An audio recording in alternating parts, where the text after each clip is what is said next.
Hello everyone, welcome to Courts Today by Live Law, your one-step destination for the latest and fastest legal updates. I'm your host Urvashi Chauhan, bringing you day-to-day happenings, landmark judgments, crucial rulings and expert insights into the world of law. The Supreme Court today issued notice in the transfer petitions filed by the National Testing Agency concerning the NEET UG 2024 cases pending before the Rajasthan High Court. Before the High Court, a batch of writ petitions were filed challenging the NEET examination. However, the NTA moved the top court seeking the transfer of these petitions to the already pending batch of matters before it. The bench of CJI DY Chandrachud and Justices JB Pardiwala and Manoj Mishra did clarify that procedurally, when the Supreme Court issues notice in a transfer petition, the High Court do not proceed with the matter.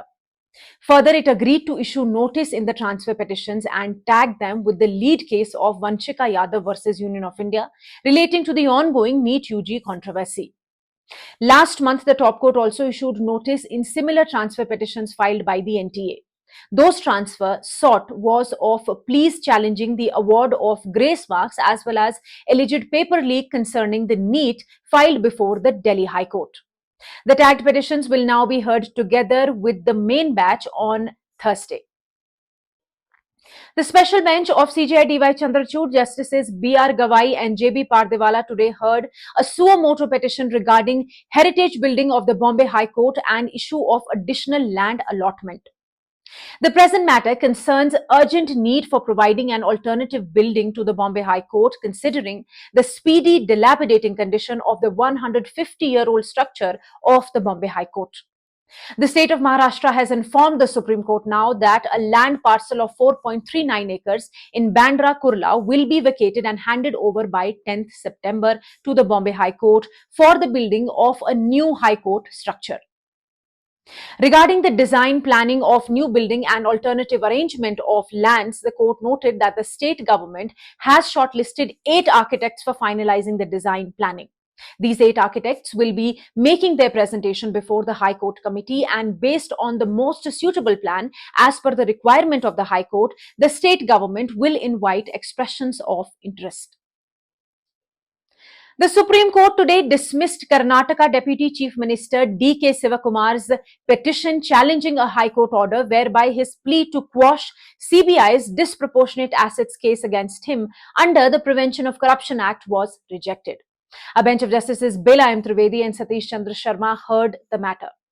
Senior advocate Mukul Rohtagi, appearing for Sivakumar, submitted that the investigation had commenced without obtaining the sanction under Section 17A of the PC Act. He further contended that the issue of whether this section applies to offences allegedly committed before the 2018 amendment by which the section was inserted is referred to a large bench in the Chandrababu Naidu case. However, Justice Trivedi replied that the proceedings could not be quashed based on a split verdict.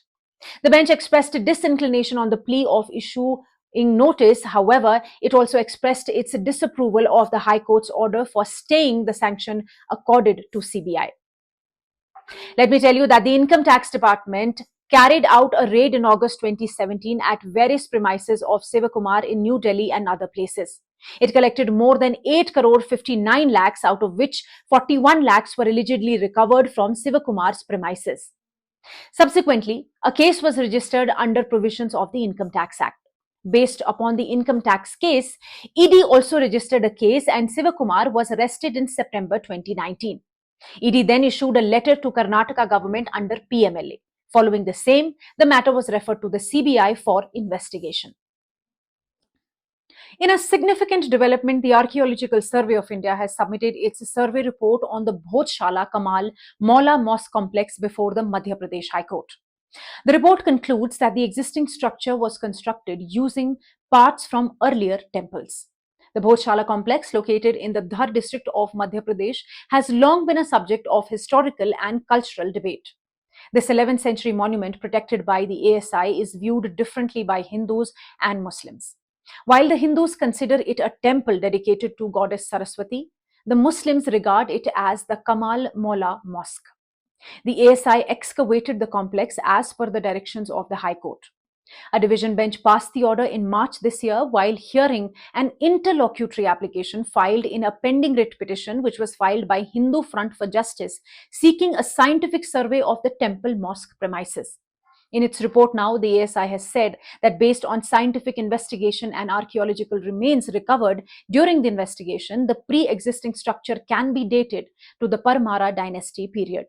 The ASI survey report further reveals that many human and animal figures which are not permitted in the mosque have been chiseled out or defaced. The report claims that the current structure contains several inscriptions in Sanskrit and Prakrit, highlighting the site's historical, literary, and educational significance. In fact, the ASI team found one inscription that mentions King Narvarman of the Parmara dynasty who ruled between 1094 and 1133 AD. The ASI's report has unveiled a discovery of 94 sculptures, sculptural fragments, and archaeological elements featuring intricate carvings during the investigation of the Bhotshala complex. In a case where the Supreme Court had ordered Supreme Court Bar Association or SCBA to solicit suggestions from the bar on the required reforms, the court suggested that it might constitute a committee. This committee would concentrate on these suggestions and help the court streamline them. During today's hearing, the bench comprising Justices Suryakant and Ujjal Bhuya said that the idea was to carry out reforms. The division bench added that they expect the bar members to give their valuable suggestions. Senior advocate Kapil Sibal, the president of the SCBA, informed the bench that he needed time to gather suggestions. The court noted previous orders needed to be incorporated into the rules. Sibal agreed and requested more time. The court suggested forming a new committee to focus on these suggestions and streamline the process, with senior bar members potentially being a part of it. The court, with this, emphasized the value of experienced senior members' cooperation. The Supreme Court has dismissed a petition seeking review of its verdict dated 3rd January this year, which rejected the plea to direct a court-monitored investigation by a special investigation team or the CBI into allegations in the Hindenburg Research Report against the Adani Group companies regarding violations of stock market regulations. A bench comprising CJI DY Chandrachud, Justices J.B. Pardewala and Manoj Mishra dismissed the review petition filed by one of the PIL petitioners, saying that there was no error apparent on the face of the record. If you remember, the Supreme Court had endorsed the investigation which was being carried out by SEBI, saying that there was no ground to doubt the investigation. The court had also held that there were no valid grounds raised to direct the SEBI to revoke its amendment on FPI and LODR regulations. The court held that these regulations do not suffer from any infirmities. In an important development, the state of Haryana has approached the Supreme Court against the order passed by the Punjab and Haryana High Court, directing it to unblock the Shambhu border. In its order passed last week, the High Court had observed that the above-mentioned border is a lifeline for citizens' movement between Punjab and Haryana and to Delhi and Jammu and Kashmir, and its closure is causing immense inconvenience to the general public. The division bench of Justices G.S. Sandhavalia and Vikas Bahel had also directed both the states to ensure that law and order are maintained and that the highway is restored to its original glory. Let me tell you here that the Haryana government had closed the border in February during a farmers' protest to restrict the protesting farmers from Punjab from entering Haryana. Subsequently, a PIL sought directions to open the Shambhu border for the general public, especially businessmen, departmental store owners, and street vendors who are providing essential commodities to Ambala. Before the High Court, the Additional Advocate General for Haryana, Deepak Sabharwal, had argued that 400 to 450 protesters are still sitting on the Punjab side of the highway and they may enter Ambala and do a gherao at the SP's office. But the court replied that men in uniform should not fear farmers who cannot be stopped from entering Haryana in a democracy, allowing them to proceed with the gherao. To support its findings, the court underscored the inconvenience caused by restrictions in the free flow of transport. The court had also reasoned that earlier it had restrained from passing any order as the gathering was thousands in number. However, the court noted that now the number of protesting farmers has been reduced from 400 to 500. Imperatively, the court also directed Kisan Union to ensure that they abide by the law. It may also be mentioned here that another SLP filed by the state of Haryana opposing the Punjab and Haryana High Court's order of a judicial inquiry into the death of a protesting farmer is also pending before the top court. If you wish to know more details about the cases that I mentioned here, you can visit our website at www.livelaw.in. Stay ahead with quick legal updates only on Live Law. Do not forget to like, share, and subscribe and support us.